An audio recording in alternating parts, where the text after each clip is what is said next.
The Conjuring house controversy. The historic home has been under scrutiny for months, and tonight the Burrillville Town Council voted not to renew an entertainment license for the paranormal home. For decades, the Rhode Island farmhouse known as the Conjuring House was ground zero for whispers, screams, and unseen forces that refused to die. You could see the outline of his shoulder and everything, and that was when you were in the house alone.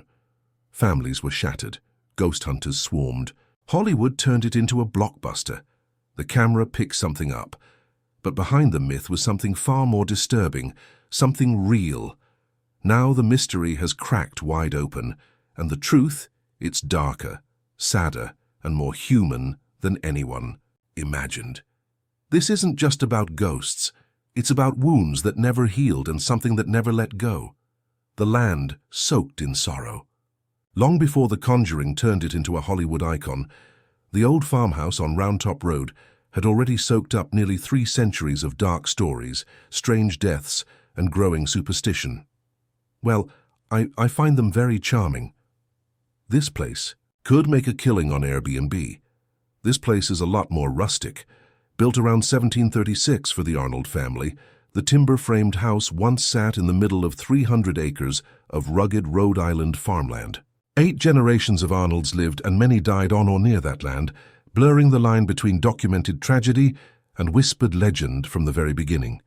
The Target 12 investigators' exclusive Conjuring controversy. The old Conjuring house in Burrillville is known for its paranormal activity. The earliest death that can be firmly tied to the property happened in 1901. Jarvis Smith, a Civil War veteran, stumbled into a collapsing shed just 200 FT from the farmhouse, passed out during a sudden spring cold snap, and froze to death overnight. That one was real, logged in Burrillville's Black Book of Unusual Deaths, and confirmed by historical records. The house itself has been pretty active. Lots of things have happened that have scared us in the moment, but after that, the lines begin to blur. The most talked about suicide tied to the estate is that of Susan Arnold, the wife of John T. Arnold. She did die by hanging, but not in the house. She hanged herself in her own home nearby in 1866 at the age of 50. Then there was John A. Arnold Johnny, to locals who swallowed a lethal dose of Paris green insecticide in 1911. Again, not at the farmhouse, but in the nearby village of Tar Hill. These stories slowly merged over time. I would hear voices, of course, footsteps, of course, until people were repeating a version where Mrs. John Arnold supposedly hanged herself in the barn at the age of 93, something no newspaper ever reported, because it simply never happened. Then came the tale of Prudence Arnold, an 11-year-old girl whose name would haunt the estate's reputation. She was real, and her death was brutal. Her throat was slashed by a rejected suitor back in 1849, but that crime happened in Oxbridge, Massachusetts, roughly 40 mi away. Still, local storytellers twisted the facts, placing the murder right on the Arnold land, with some even saying her ghost still wanders the orchard. It was like a very, very negative energy we sensed, and I believed it to not be a human spirit. Skeptics point out the truth, but believers stick to what they've heard. 2 hangings, a poisoning, a pair of drownings in the nearby creek, 4 men, who supposedly froze to death, and Prudence. Even if the locations don't match up, the sheer number of tragedies gave the land a reputation that stuck. But no name looms larger than Bathsheba Sherman. Bathsheba reportedly killed all of her children before they reached the age of 4. As a young woman, she was caring for a child who died from violent convulsions. It's unclear who the child was, but it was widely believed that Bathsheba killed the child by driving a large sewing needle into the child's head. She was accused of being a satanic witch, supposedly had killed a baby here, sacrificed it, made her look like an accident. Born Bathsheba Thayer in 1812, she married Judson Sherman and lived on a farm just half a mile south of the Arnold place.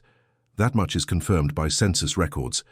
But everything else sacrificed infants, satanic worship, a suicide by hanging from an apple tree, has no evidence to back it up. Her gravestone in Harrisville Cemetery says she died of paralysis on May 25, 1885, most likely a stroke at the age of 73. Yet decades of rumors and the suspicious infant death in her care turned her into a social outcast. By the time The Conjuring was released in 2013, Bathsheba had been transformed from misunderstood farm wife to full-blown horror movie villain. Bathsheba. By the power of God, I condemn you back to hell. Researchers who've combed through property deeds, death records, and town archives say only Jarvis Smith's death can truly be traced to the land. But folklore doesn't care about records.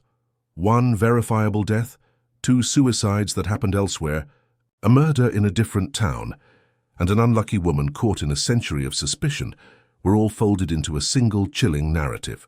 So when the Perron family rolled up that dirt road in the early 70s, they weren't just buying a house, they were stepping into a place that had already been shaped and twisted by nearly 300 years of fear, myth, and memory. And whatever was waiting. Inside had already been waiting a very long time, and the parents walked right into them. So do I get to pick my own room, or do I have no choice in that either?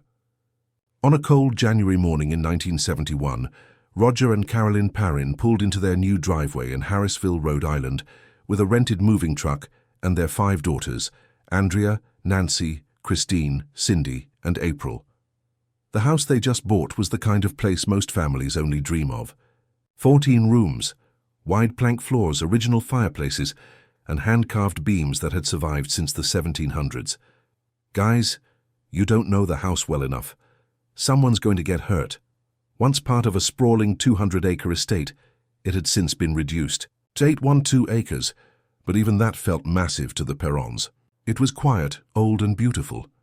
As Roger collected the keys from the former owner, Mr. Kenyon, the man offered a final remark that didn't quite land as a joke. He said, "For the sake of your family, leave the lights on at night." At first, they thought nothing of it, maybe just an old man being dramatic. But then the house started to act strangely. Carolyn would leave her broom leaning against the kitchen wall, only to find it moments later by the fireplace. She'd sweep a room spotless, walk away and return to find small piles of dirt perfectly arranged on the floor. Roger's tools disappeared from his workbench in the barn and turned up on the attic stairs. These weren't one-offs. It kept happening over and over, like someone else was living there, someone invisible but very much present. Then Sadie, their family dog, began to change. Usually bold and friendly, she suddenly refused to go near the hallway that led to the cellar. She'd growl at corners no one was standing in, ears pinned back, fur on edge. One night Roger had to fix the furnace in the dirt floor basement. As he descended the steps, the air turned ice cold, and a putrid smell like rotting meat swept past him. That was no cold draft. Sade's nightly refusal to enter the hall became the family's warning bell, the quiet signal that something down there wasn't right. Not long after, the girls started whispering about things they couldn't explain. Andrea said she felt the air in her room pressed down on her at night, heavy and thick, like something was hovering just inches above her chest. Toys moved across the floor with no help.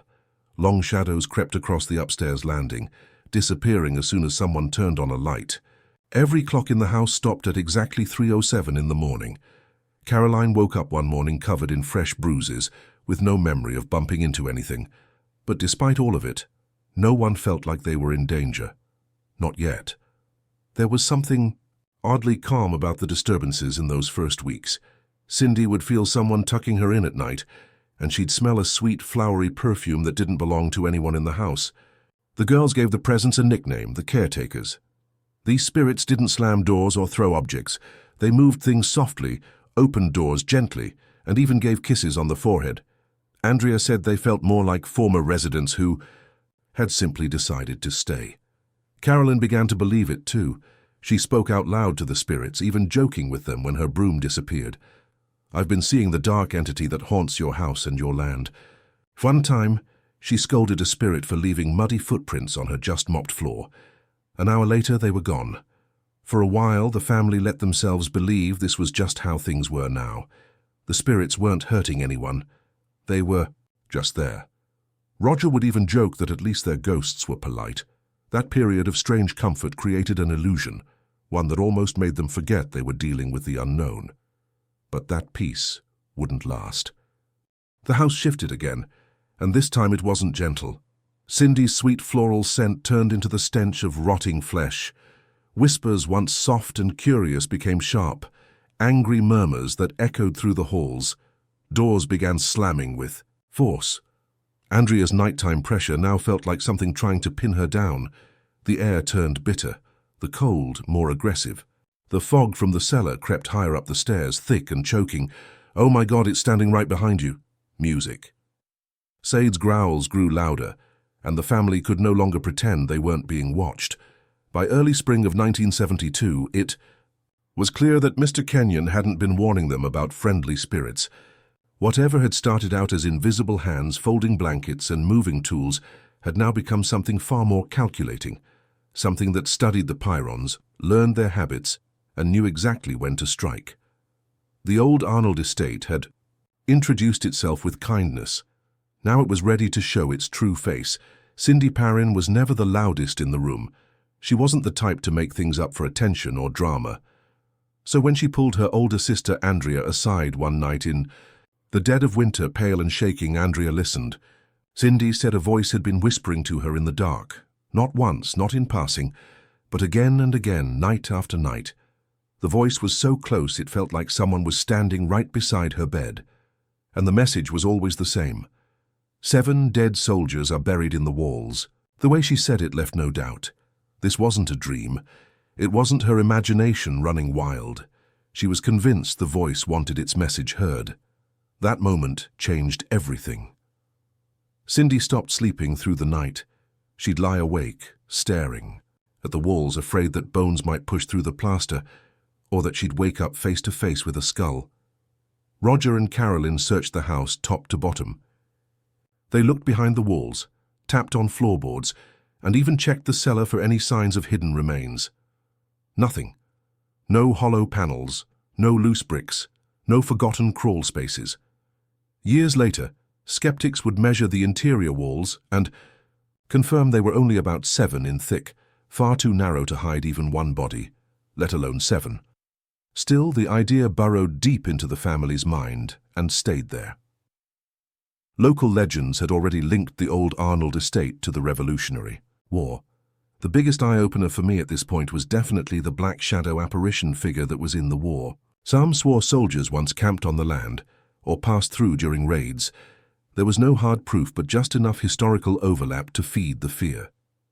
Long after the Perrons moved out, new owners claimed the bodies might be buried under a stone, retaining wall out back, though no one has ever dug anything up, but that didn't matter. What Cindy heard left no physical trace, but it cracked the family's sense of safety in a way that could never be repaired. The fear took hold. Cindy flinched at creaking floors and avoided tight corners where walls met. Andrea often woke to find her little sister curled up beside her, wide-eyed and silent, convinced that someone or something was watching her through the walls. The fear spread to the other girls. The house didn't just feel haunted anymore, it felt alive. Paranormal investigators later called Cindy's confession a sign that the haunting wasn't random. It was targeted and personal. Skeptics pushed back, arguing that suggestions like these can easily become self-fulfilling. But it didn't matter which side you were on. Did you hear something in there? Yeah. Sound like a girl. What you hear? Boy. Hey, stop. Sound like stop. 7 dead soldiers became part of the Conjuring house legend, passed around by ghost hunters, whispered in documentaries, and repeated across every haunted podcast for decades to come. Not long after that confession, something even more terrifying happened. One afternoon, the girls were playing hide and seek in the barn. Cindy picked an old pine box to hide in a storage chest with no lock and no latch. She lowered the lid gently, certain she could lift it again in seconds. But as soon as it closed, it slammed shut like it had a mind of its own. The hinges locked tight, trapping her in complete darkness. She pushed, kicked, and screamed until her voice gave out.